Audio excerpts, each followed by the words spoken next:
वे सभी मकबरे के अंदर जाते हैं।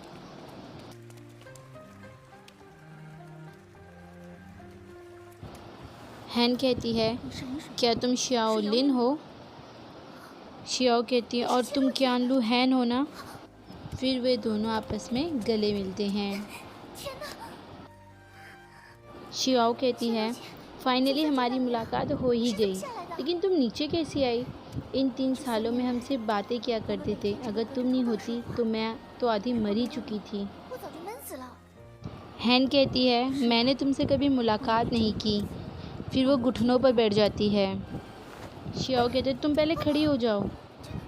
हैन कहती है, तुमसे मेरी एक रिक्वेस्ट है। तुम तो मेरे बारे में सब जानती हो, प्लीज़ मेरी हेल्प करो मेरी माँ को बचाने में। शियाओ कहती है, पहले तुम खड़े हो। शियाओ कहती है, तुम्हारे पास तो पॉइजन हैंड है, तुम तो आराम से चू को उठा कर पटक सकती हो। हैन कहती है, नहीं, मैं भी परफेक्ट नहीं हूँ। शियाओ कहती है, तो तुम्हें वापस जाना होगा, जल्दी चलो। हैन हाथ झटक देती है, इससे कोई फ़ायदा नहीं। तुम्हें पता होना चाहिए, इस मकबरे में सिर्फ आने का रास्ता है, जाने का नहीं। शियाओ कहती है, तो एक काम करते हैं, मैं चू से कहूँगी कि तुम्हारा पैर फंस गया था और तुम 4th फ्लोर में गिर गई। हैन कहती है, शियाओ मैं समझ गई, तुम मेरी मदद नहीं करना चाहती हो। ठीक है, मैं और फोर्स नहीं करूँगी, बस तुम हमें 5th फ्लोर में जाने का रास्ता दे दो। शियाओ कहती है, मदद करने की बात नहीं है हैन, तुम अपनी जान खतरे में दे दोगी।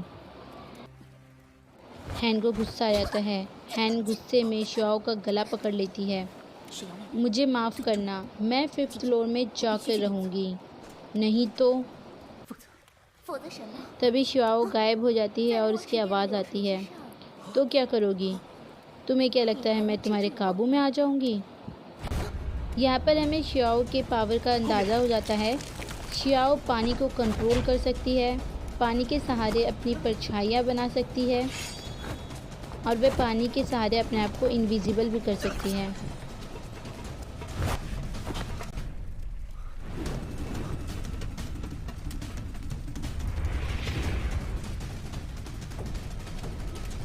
उनकी आपस में फ़ाइट शुरू हो जाती है।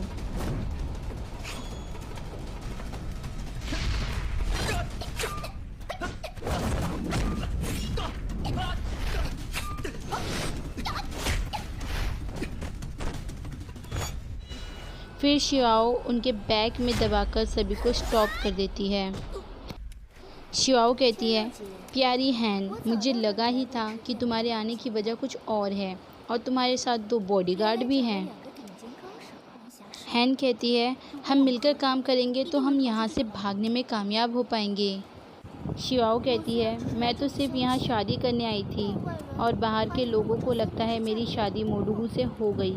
अगर मैं बिना शादी के रही तो लोग मेरे बारे में गलत सोचेंगे।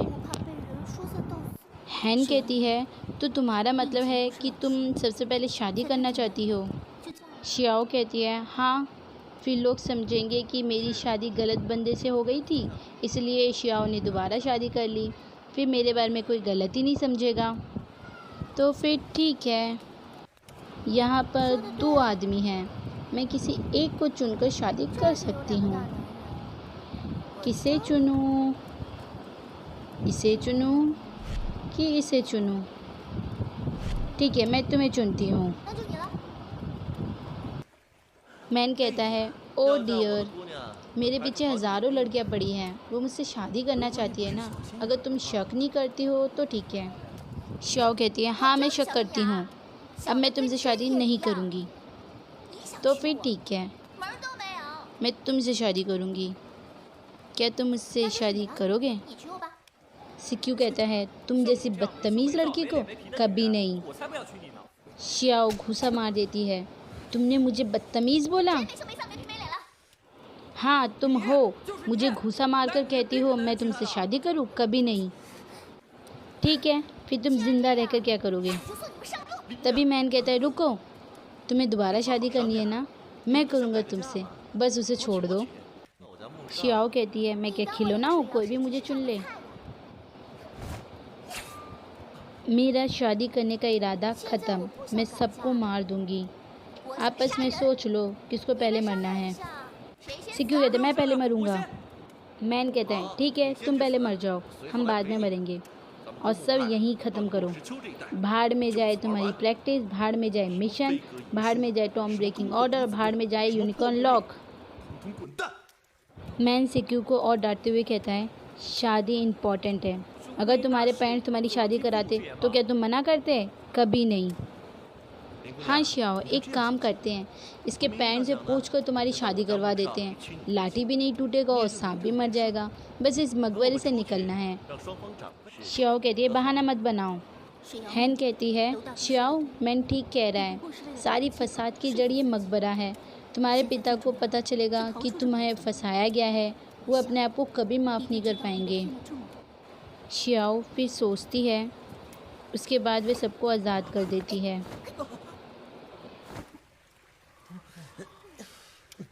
शियाओ कहती है डील पक्की, लेकिन मुझे प्रूफ चाहिए। मैन कहता है मैं और हैन गवाही बनेंगे, बस तुम्हें धरती और आकाश को साक्षी मानना है। फिर वो सिक्यू के पास जाकर उसका मुंह बंद करके वह शिया के पास ले जाता है। बोलने दो इसको, मैं किसी के साथ ज़बरदस्ती नहीं करना चाहती। मैन सिक्यू के कान में बोलता है उल्टा सीधा मत बोलना, अब तुम्हारे हाथ में है हमारी ज़िंदगी। बेचारा सिक्यू कहता है यहाँ पर तो कोई शादी का मंडप नहीं है और ना ही पंडित, हम सिर्फ धरती और आकाश के साक्षी लेंगे और बाकी सब ड्रामा बाद में होगा। मैन चिढ़ाता है ये भी ठीक है, अच्छा शादी का मंडप क्या होता है?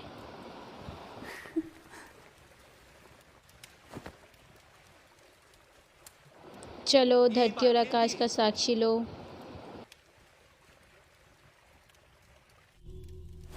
दूसरी तरफ वो चोरों का लीडर उनका ऊपर इंतज़ार करता है, तभी वहाँ पर एंट्री होती है ये मोरोंग की। नमस्ते, क्या तुम्हारे पास वो जहर की दवा है? नमस्ते, टेंशन मत लीजिए मास्टर, मैंने लियू योंग के मकबरे से खोद कर निकाल लिया, मेरे पास दवा है। यह मोरोंग कहता है उसके मकबरे में जाना मरने से कम नहीं, तुम तो बहुत महान हो। लीडर हंसता और कहता है हाँ मुश्किल है तो, लेकिन तुम्हारे मैप से मैंने उसको ढूंढ लिया, यह लो दवा। यह मोरोंग कहता है बहुत बढ़िया, यह तो खाली है। लीडर कहता है किसी महान आदमी ने कहा है बिना पैसे कुछ नहीं मिलता, पैसे दो दवा ले लो। यह मोरोंग कहता है ठीक है चलो मेरे साथ मैजिक हॉल, फिर जितना पैसे चाहिए ले लेना। फिर वह सब उसके साथ मकबरे में जाने लगते हैं।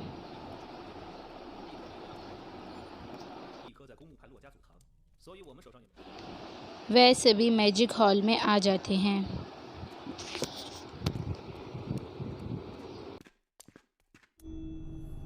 जहाँ पर यह मोरोंग की गर्लफ्रेंड बैठी होती है। लीडर कहता है अरे ये तो वही खतरनाक साउंड वाला डीमन है।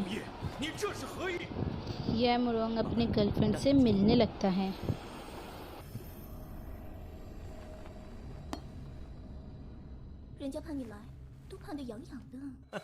लीडर गुस्से में बोलता है यह मोरोंग तू अपनी मौत का तमाशा दिखेगा अब।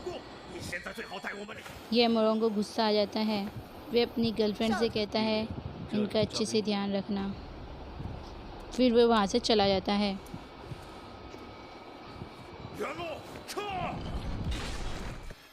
फिर उसकी गर्लफ्रेंड डीमन बजाने लगती है, इसके हाथ में जो खिलौना है वही डीमन है। डीमन की आवाज़ से सबको चक्कर आने लगता है। उसकी जीएफ तलवार निकालकर सबको मार देती है। फिर वो लीडर के पास आकर दवा छीन लेती है।